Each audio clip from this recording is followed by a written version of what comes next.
When people talk about history's greatest unsolved mysteries, the Lost Colony of Roanoke is usually near the top of the list. In 1590, more than 100 English settlers disappeared from a small colony on the coast of North America. No bodies were found, no clear evidence of violence was discovered, and for more than 400 years, historians have debated what became of them. The mystery has inspired countless books, documentaries, and conspiracy theories. Yet the reality of what happened may be very different from the legend.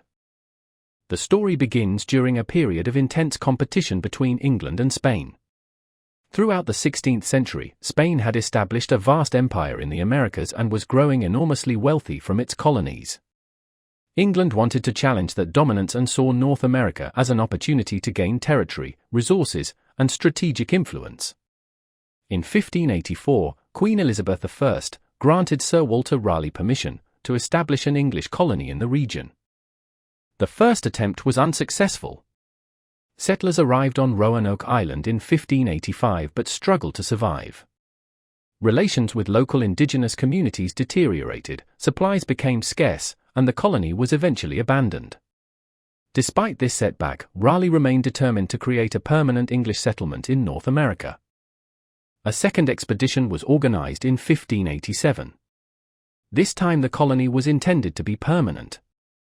The settlers included entire families rather than soldiers and explorers alone. Among them was a young woman named Eleanor Dare. Shortly after arriving, she gave birth to a daughter, Virginia Dare, who became the first English child born in North America. Almost immediately, however, the settlers encountered difficulties.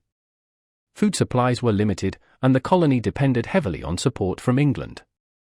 The settlers persuaded their governor, John White, to return across the Atlantic and obtain additional supplies.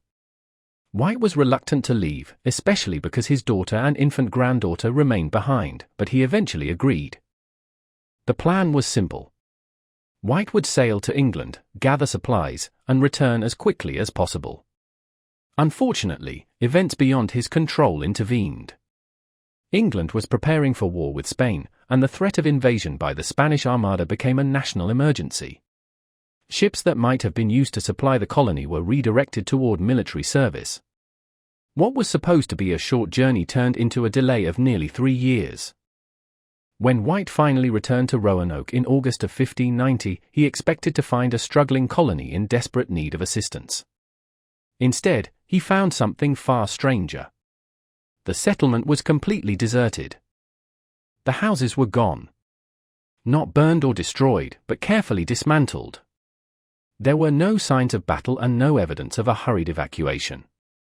Most importantly, there were no bodies. It appeared that the colonists had left voluntarily.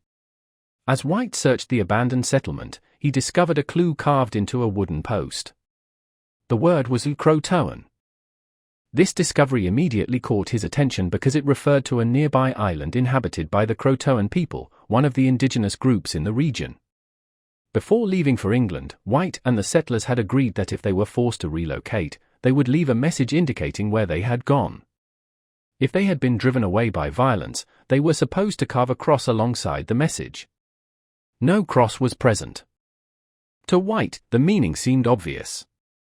The settlers had moved to CROATOAN Island. The tragedy is that he never had the opportunity to investigate further. History rarely leaves us with perfect answers. The story of Roanoke survives in fragments, a deserted settlement, a carved word, and centuries of speculation. Whether the colonists perished, relocated, or merged into indigenous communities, their fate remains one of the most enduring mysteries of the early Atlantic world. Based on the evidence, what conclusion would you draw? Let me know in the comments and see you in the next episode.